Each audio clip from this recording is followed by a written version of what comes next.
그러므로 나의 사랑하는 자들아 너희가 나 있을 때뿐 아니라 더욱 지금 나 없을 때에도 항상 복종하여 두렵고 떨림으로 너희 이루라. 아멘. 어, 네, 한, 2살 정도 된 아이가요, 기저귀를 차고 이렇게, 어, 출근하고 있는 아빠를 향해서 울면서 이렇게 이야기합니다. 가지 말라고 이야기를 합니다. 출근하는 아빠 입장으로서 여러분, 그 아이를 볼 때 어떤 마음이 들겠습니까? 굉장히 사랑스러운 눈빛으로 쳐다보고 있죠. 근데 너무 애가 이제 떼를 쓰는 거죠. 계속 가지 말라고요. 아빠는 출근해야 되는데. 그랬더니요, 엄마가 이제 아이를 달랩니다. 뭐라고 달래냐면, 아, 아빠 출근해야 돼. 그래도 애가 계속 가지 말라고 하니까요. 엄마가 이렇게 이야기합니다. 아빠가 출근해야 너가 토끼 인형을 사지. 그랬더니 아이가 뭐라고 대답을 했을까요? 아빠 빠이빠이 이렇게 이야기했답니다. 그래서 출근하는 그런 게 있는데요. 여러분 최근에 보면요. 그 학교 교육에서 현장에서 일어나는 일들을 볼 때 제가 참 마음이 착잡해질 때가 참 많습니다. 아이들의 급식에 관련된 이야기를 들었는데요. 보니까 요즘은 아이들이 급식을 타면요. 그거를 자기가 원하는 음식이 아니면 자기가 좋아하는 음식이 아니면 그대로 먹지 않고 그대로 버린답니다. 근데요. 그 급식을 버리는 아이들에게 왜 밥을 먹지 않고 급식을 버렸니? 라고 뭔가 강제적인 것들을 요구하면 여러분 아이의 인권을 침해하는 것으로 생각해서 그렇게 할 수 없다라고 이야기를 합니다. 여러분 어떻게 생각하십니까? 무엇이 맞는 겁니까? 아이의 인권을 침해하는 겁니까? 아니면 아이의 영양을 불균형으로 만드는 오히려 본질을 놓치게 만드는 겁니까? 참 교육이 인권이라는 좋은 단어를 가지고요. 아이들의 오히려 불균형을 만들고 있다라는 생각이 들 때가 참 많습니다. 여러분 그래서요. 최근 이런 현 시대 속에서 가장 우리가 갖춰야 될 능력이 있습니다. 그게 바로 분별력입니다. 성경에서도 말씀하고 있습니다. 빌립보서 1장 10절에도 뭐라고 얘기하십니까? 지극히 선한 것을 뭐해라? 분별하라라고 말씀하고 계세요. 저는 이 시대 현대에 살고 있는 우리에게 신앙인들이 가장 갖춰야 될 능력이 뭐냐? 분별력입니다. 여러분 로마서 12장 2절에도 이렇게 말씀하십니다. 너희는 이 세대를 본받지 말고 여러분 바울이 한 이야기죠. 그러면 1세기입니다. 그때도 그 시대에도 뭐라고 이야기하냐? 이 세대를 본받지 말고 오직 마음을 새롭게 함으로 변화를 받아 하나님의 선하시고 기뻐하시고 온전한 뜻이 무엇인지를 분별하도록 하라.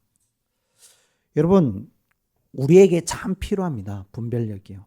무엇이 하나님의 말씀에 맞는지, 무엇이 본질적인 것인지, 근본적인 것인지. 여러분 그런 부분들을 명확하게 알고 분별할 수 있는 능력이 있으시길 축복합니다.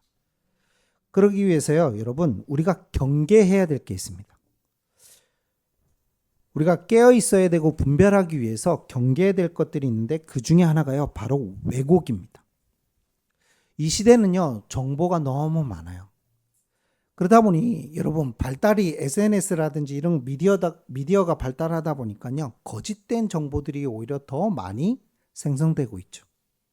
놀라운 건요, 그 거짓된 정보, 왜곡된 정보를 보고 그것을 뭐로 믿느냐? 사실인 것처럼 믿는 분들이 정말 많다는 것들을 요즘 많이 느낍니다. 여러분 그런 부분들을 가지고 어떻게 해야 된다고요? 분별할 수 있는 분별력이 필요한데요.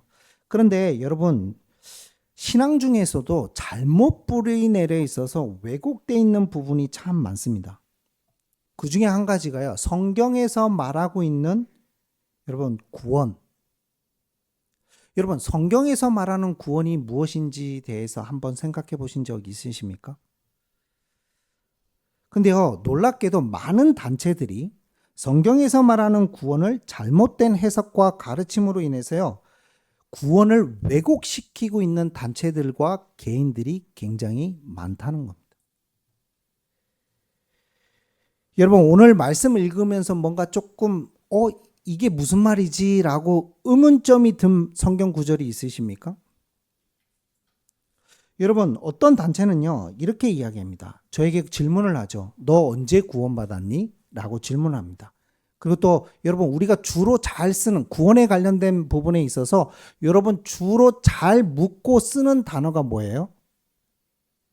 너 구원받았니? 뿐만 아니라 또 뭐? 예? 너 구원에 확신이 있니? 이런 질문 많이 하셨죠. 대답이 시원치 않아.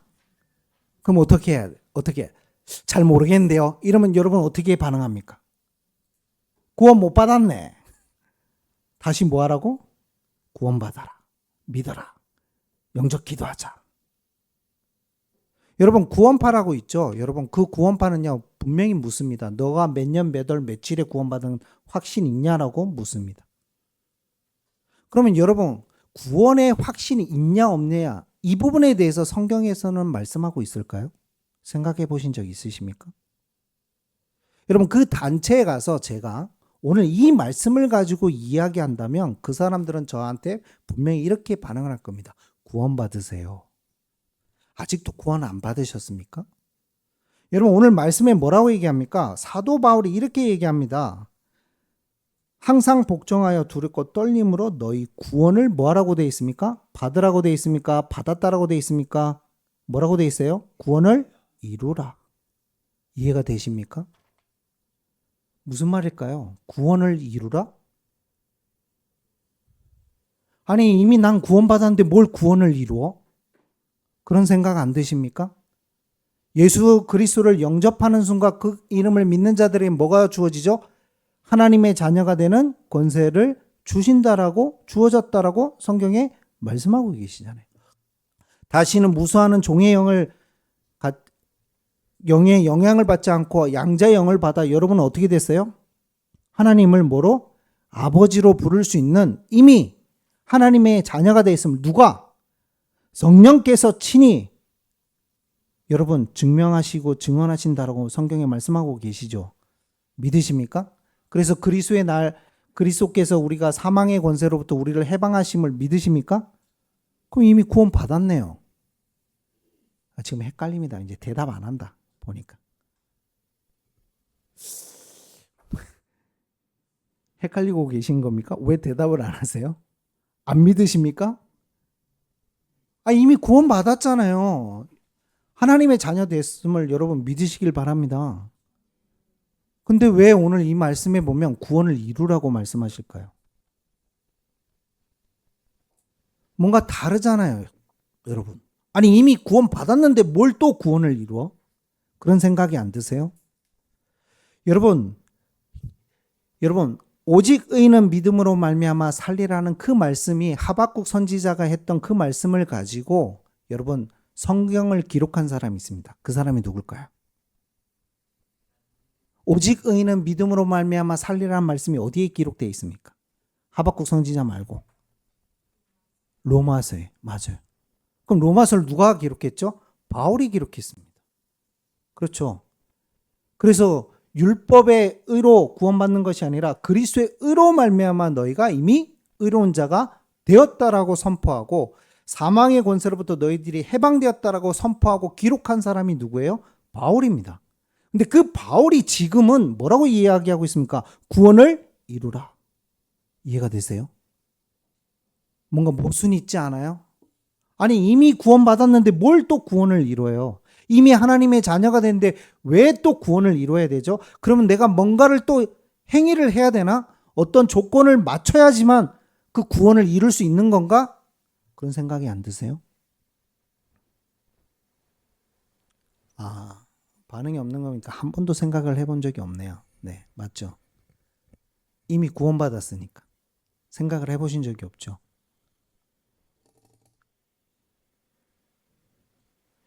여러분 굉장히 중요한 부분을 지금 이야기하고 있는 겁니다. 이게 무슨 의미일까요? 여러분 의심해 본 적 없으세요? 이 성경 구절을 한 번도 안 읽어봤나? 눈에 안 들어왔나? 놀랍게도 지금 구원을 이루라고 이야기하고 있습니다. 똑같은 메시지를 선포했던 그 바울이 지금은 정반대의 이야기를 하고 있는 것처럼 여러분 사실은 느껴지실 겁니다. 근데 여러분, 많은 분들이 여러분 구원받았다라고 생각을 합니다. 확신이 있으시죠? 이제 아멘이 적어집니다. 네. 이제는 뭐지? 목사님 지금 뭘 하려고 근데 여러분, 그 구원의 증거가 확신일까요?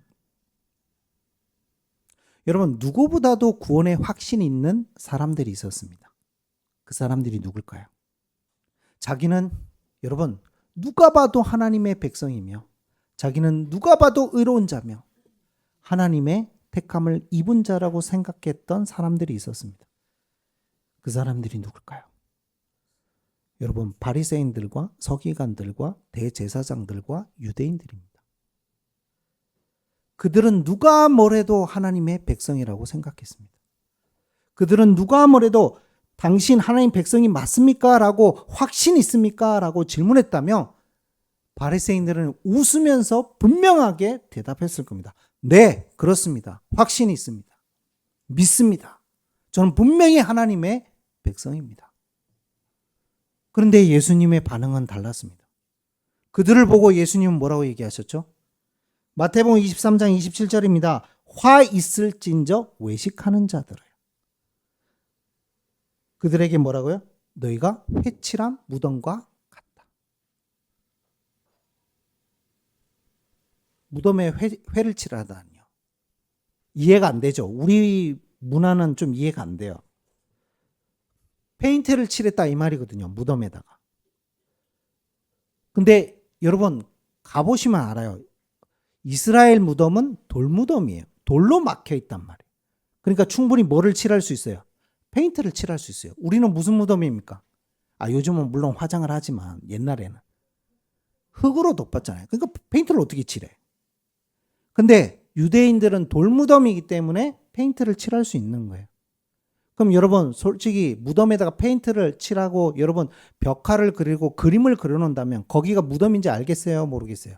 모르죠. 근데 속은 어떻게 돼 있습니까? 그 무덤 안은 죽음이 도사리고 있는 거 아닙니까? 그렇죠. 뭐가 없는 거죠? 생명이 없는 겁니다. 예수님이 그 말씀을 하시는 겁니다. 겉으로는 너희들이 아름답게 보이나 모든 더러운 것이 그 안에는 죽음의 사람의 뼈와 모든 더러운 것이 있느니라. 뭐가 없다는 겁니까? 생명이 없음을 말씀하고 계세요. 그 말은 확신은 있는데 그들은 구원 받았습니까? 못 받았습니까? 구원 받은 자가 아니에요. 구원의 증거는 확신이 아닙니다, 여러분.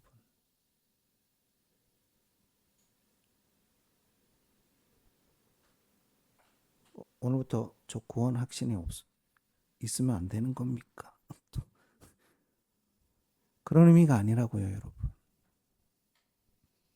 그들에게는 생명이 없었던 겁니다.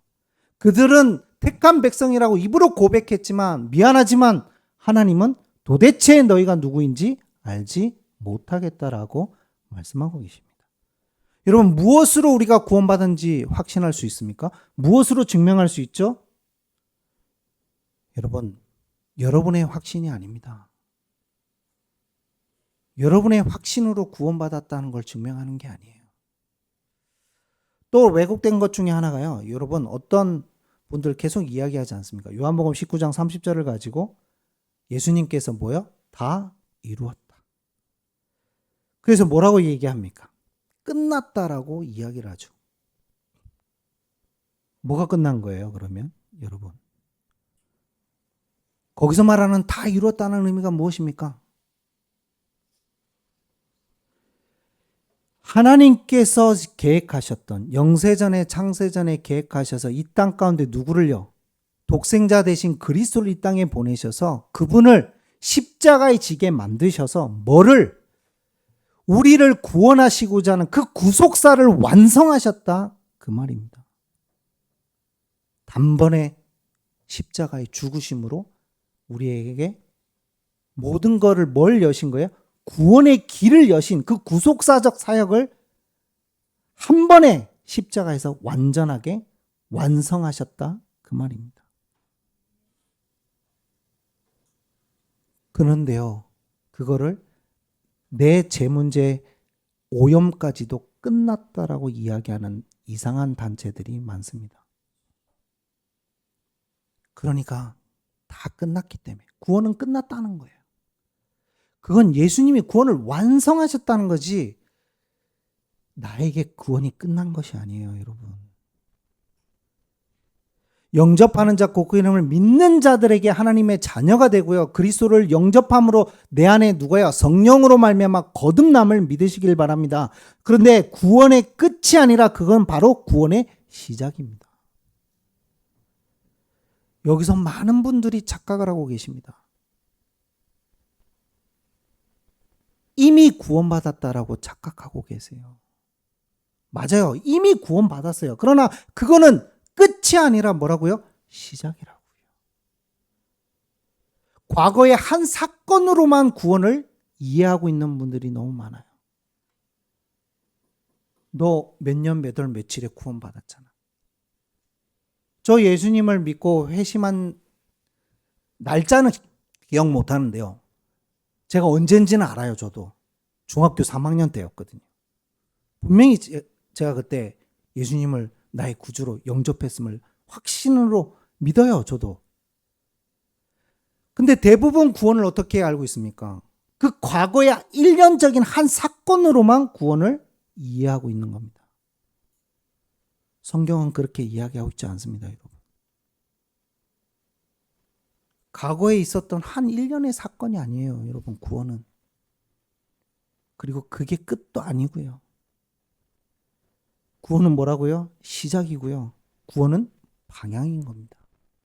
성경은 그걸 이야기하고 있습니다. 그래서 오늘 바울이 이율배반적인 것 같은데, 모순인 것 같은데, 여러분, 구원을 네가 어떤 조건과 어떤 행위를 함으로써 구원을 이루라, 그 말이 아니에요. 그리스도를 영접함으로 하나님의 자녀가 돼서 거듭남으로 영원한 생명 안에 들어온 너가 이제는 그리스도와 함께 그리스도의 여정을 밟아나가고 함께 이루어 가라는 의미예요.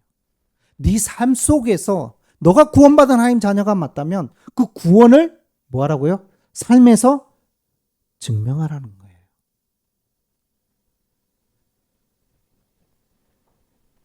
여러분, 우리는 구원받았다라고 해서요, 많은 분들이 그 시작점에 그냥 그 끝 시작점에 머물러 있는 분들이 너무나 많고 오해하고 있는 왜곡된 구원관으로 뿌리내려 있는 분들이 많다는 겁니다.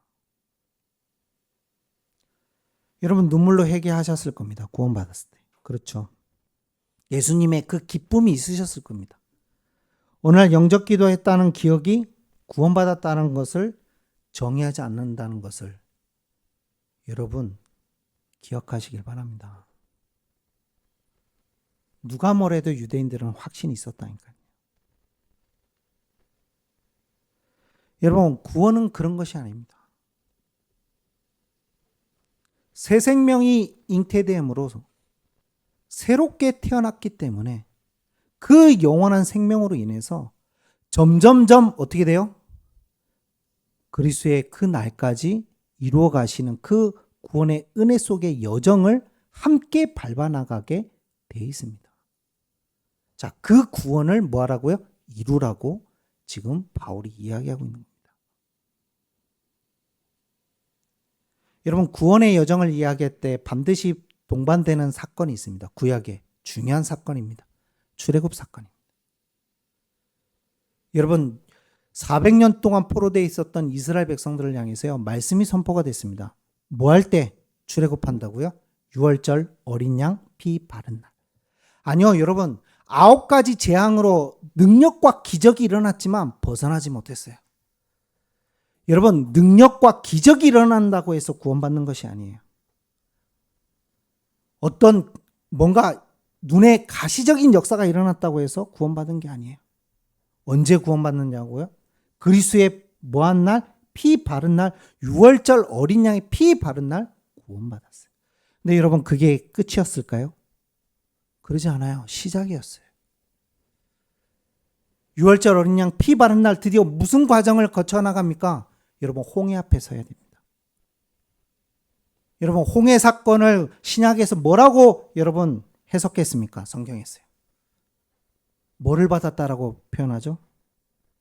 홍해를 건너므로써 세례를 받았다라고 표현하잖아요. 그 과정을 지나서 그 다음은 무슨 과정을 지나갑니까? 광야를 걸어야 되는 겁니다. 뭐로요? 주님과 함께. 뭘 하면서요? 주님을 믿음으로 의지하며 함께 이루어가는 겁니다. 어디를 향해서요, 여러분? 가나안을 향하여. 그게 여러분 구원의 여정인 겁니다. 그래요. 그래서 구원은 시작이고 방향인 거예요. 어디를 향해서요? 가나안을 향해서 묵묵하게 주님과 함께 동행하는 삶. 여러분, 그게 구원받은 사람의 증거예요. 걸어가게 돼 있어요. 어디를 향해서? 가나안을 향해서. 멈출 수가 없어요, 여러분, 중간에. 가나안에 머물 수가 없어요. 여기가 좋사오니 할 수가 없어요. 아니요, 애굽이 좋다라고 이야기할 수 없어요, 구원받은 사람은. 왜죠? 하나님과 함께 동행하며 어느 방향을 바라보고 갈 수밖에 없기 때문에, 가나안을 바라보고 갈 수밖에 없기 때문에 여러분 세상 것으로부터 자유할 수밖에 없어요.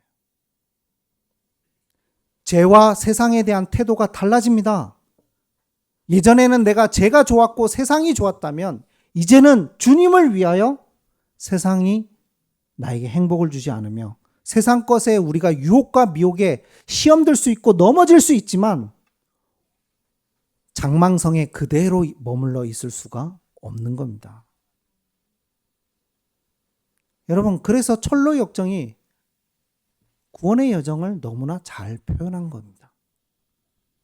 그 주인공이 여러분 가만히 있던가요? 지나가다 보니까 뭐도 있어요. 유혹하는 장망성도 있고 또 누가 나타나서 방해를 합니까? 보이지 않게 영적 존재인 사단이 또 방해를 하고 수많은 사건과 일들이 있죠. 그럼에도 불구하고 끝까지 믿음으로 이겨내며 어디로 입성합니까? 나중에는 천국에 입성하는 그 철로 역정. 여러분, 구원의 서정을 너무나 잘 표현한 책인 겁니다. 출애굽 사건이 그와 같습니다. 여러분. 수많은 사람이 출애굽이라는 그 시작점에 머물러 있는 여러분 잘못된 구원관으로 뿌리내린 분들이 참 많습니다. 여러분, 오늘 구원을 이루란 말에 대해서 깊이 묵상하시길 축복합니다.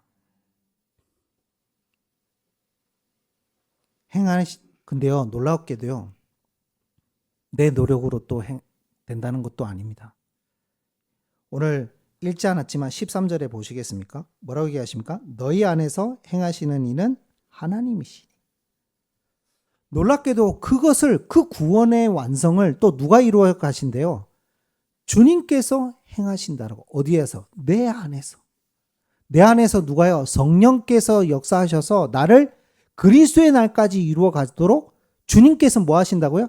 이끌어 가신다라고 말씀하고 계세요. 그래서 여러분, 구원받은 하나님의 자녀는 삶이 점점점 어떻게 되냐? 실수할 수도 있고요. 넘어질 수도 있고요. 얼마든지 우리가 유혹당할 수도 있고요. 하지만 끊임없이 그 삶에 찌들러 있거나 머물러 있지 못하게 되어 있습니다. 죄에 대한 태도라든지 삶의 태도라든지 자세와 방향이요, 달라지게 되어 있습니다. 내가 예전에는 나를 위해 사는 인생이었다면, 내가 예전에는 나의 것을 위해서 살아가는 인생이었다면 나를 부인하고 이제는 주님을 위해 삶으로 변화되게 되어 있습니다.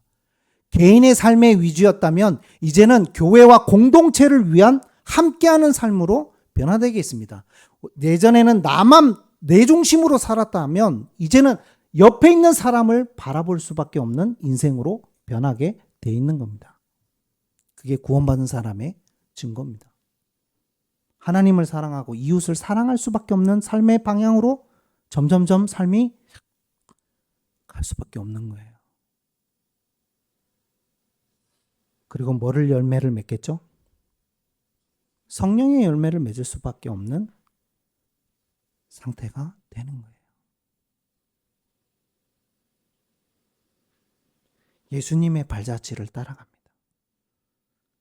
여러분, 구원받았다는 건 좁은 길을 가는 것입니다. 넓은 길을 사랑할 수가 없습니다. 주님을 사랑하는데요. 주님을 따라갈 수밖에 없어요. 도덕적, 윤리적을 행한다고 해서 구원받는 건 아니지만 여러분, 예수님을 믿는 사람은요, 도덕적으로, 윤리적으로 살아갈 수밖에 없게 됩니다. 그게 열매고 은혜입니다. 주님을 갈망하게 돼 있습니다. 주님을 사랑하게 돼 있습니다. 예배를 갈망하게 돼 있습니다. 예배를 사랑합니다. 기도를 사랑하고요. 오늘 끝나고 여러분, 못 보신 분들 함께 가시길 바랍니다. 내용이 그거라면서요. 그 실제로 있었던 사건이에요, 여러분. 조금 극화된 건 있지만 사실을 바탕으로 만든 영화거든요. 실제로 있었던 일이랍니다. 보이부에 있었던 그 소자가 나중에는 어떻게 되죠, 여러분? 전 영화를 안 봤는데 줄거리는 대충 알거든요. 사실은 가짜로 찬양단을 만들었는데 찬양하다가 본인이 예수님을 만나고 구원받고, 알고 봤더니 찬양단들이 다 예수 믿는 분들이었던 거예요. 근데 그게 이제 들켰네. 이것들이 진짜 믿었네. 가짜로 만들어야 했는데 계속 가짜로 찬양했는데 진짜가 된 거예요. 찬양하다가 하나님의 사랑을 느끼고 변한 거예요. 사실은 그거를 여러분, 그 보이부 소자가 왜 여러분 그거를 담당하겠어요? 야, 그러다가 혹시나 진짜 예수 믿는지 뭐 하라고? 예? 쳐다보고 있으라고.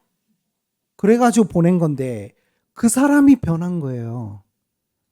제가 듣기로는 그래서 결국은 찬양단을 탈북시키고 본인은 잡혀서 순교하는 이야기라고 합니다. 근데 실제로 있었던 사건이라잖아요.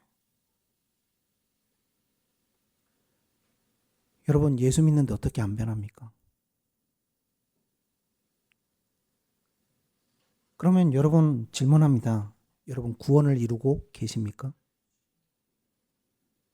바울은 지금 우리에게 정말 구원을 이루고 있느냐라고 묻고 있는 겁니다.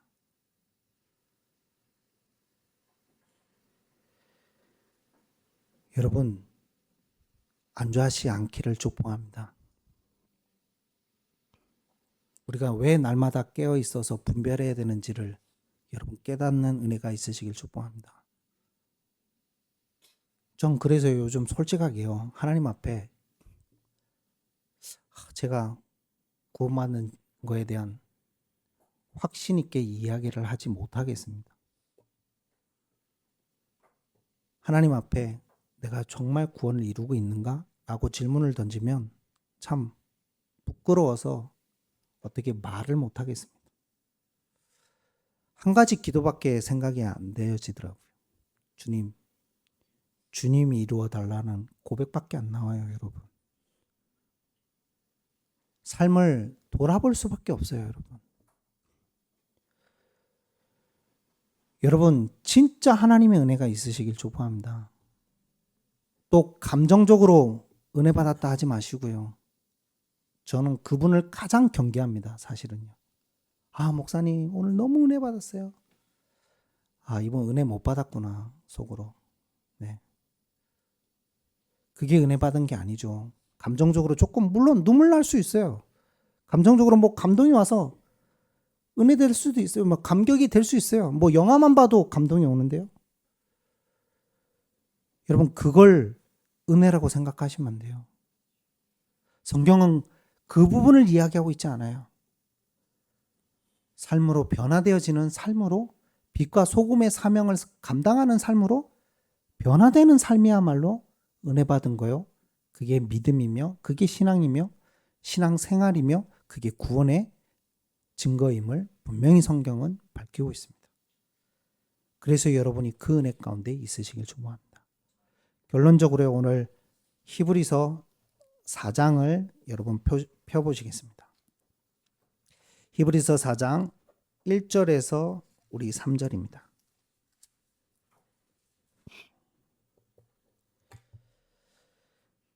같이 읽겠습니다. 그러므로 우리는 두려워할지니 그의 안식에 들어갈 약속이 남아있을지라도 너희 중에는 혹 이르지 못할 자가 있을까 함이라. 그들과 같이 우리도 복음 전함을 받은 자이나 들은 바 그 말씀이 그들에게 유익하지 못한 것은 듣는 자가 믿음과 결부시키지 아니함이라. 이미 믿는 우리들은 저 안식에 들어가는도다. 그가 말씀하신 바와 같으니 내가 노하여 맹세한 바와 같이 그들이 내 안식에 들어오지 못하리라 하셨다 하였으나 세상을 창조할 때부터 그 일이 이루어졌느니라. 아멘. 여러분, 구원의 확신이 있습니다 라고 얘기했던 우리들의 모습 같지 않으십니까? 이미 구원받았어, 확신 있다라고 얘기했는데 하나님은요, 아니라고 얘기하십니다.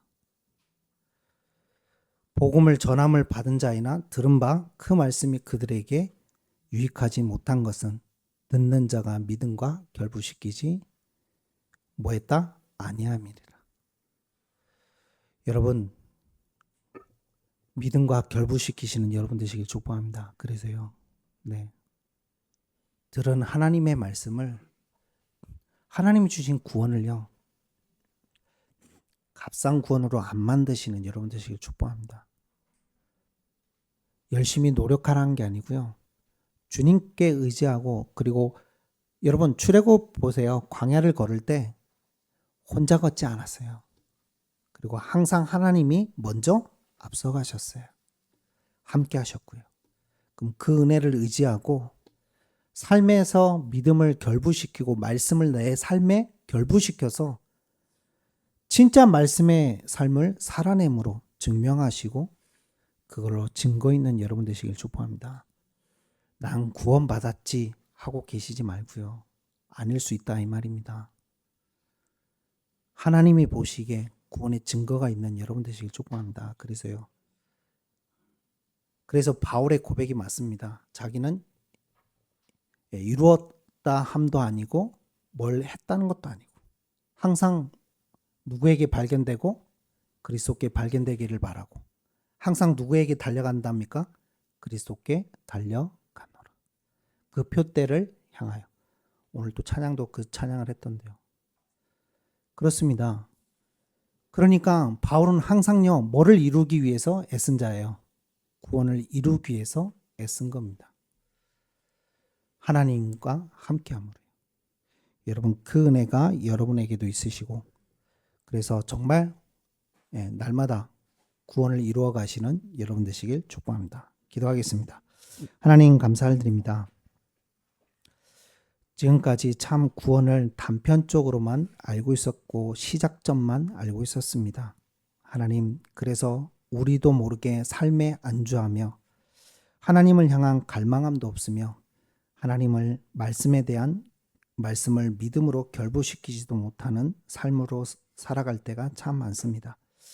하나님, 그 연약함과 약함을 아시고 또 하나님께서 분명히 우리와 함께 하시고 하나님이 이끌어내시며 인도하시다라고 약속하셨습니다. 하나님, 그 믿음 안에서 우리가 이제는 구원을 이루어가는 자들이 되게 하여 주옵소서. 하나님, 안주하거나 정말 하나님 또 말씀을 결부시키지 않는 죄를 범하지 않도록 우리를 붙들어 주시고 새 힘을 주시고 은혜를 더하셔서 이제는 하나님 안식에 들어온 자로서 온전히 그것을 이루어가는 저희가 될 수 있도록 성령으로 역사하여 주옵소서. 감사하며 예수 그리스도의 이름으로 간절히 기도하옵나이다. 아멘.